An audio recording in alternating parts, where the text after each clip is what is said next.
Men to'g'ri ma'noda yaxshi ko'rganman, chin ko'nglimdan sevganman, sensiz yasholmaganman. Sen uchun Qozog'istonlargacha borganman, yurt kezganman. Sen uchun nima qiyinchilik Men ham bordim-ku. Men ham bordimmi?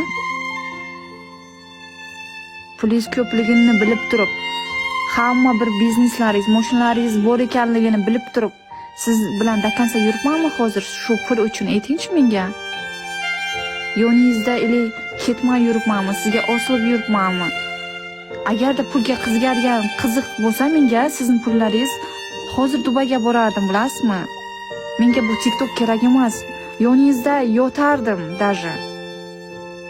Go'zalim, multigim, joning sog' bo'lsin. Sen oppoq farishtasan. Tamom, biz iblis. Yo'q. Prosta aytyapman-da, Sardor aka. Agarda pulingiz menga muhim bo'lsa, men sizning yoningizdan hech qachon ketmasdim. Shuni esdan chiqarmang prosta. Senga bitta narsa aytaman. Senga bitta narsa.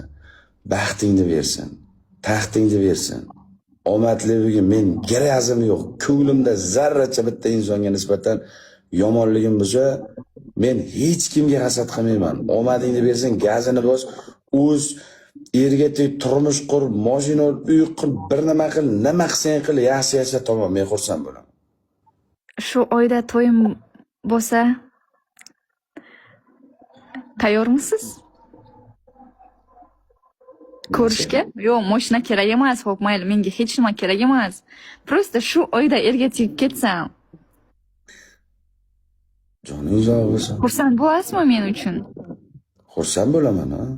Baxtli bo'lsang xursand bo'laman. Baxtli bo'lasan, erga tegsang. U baxtli bo'lamanmi, bo'lmaymanmi? Sizga u muhim emas-ku. Men xursand bo'laman. Kim bilan bo'lsang ham baxtli bo'lsang xursand bo'laman.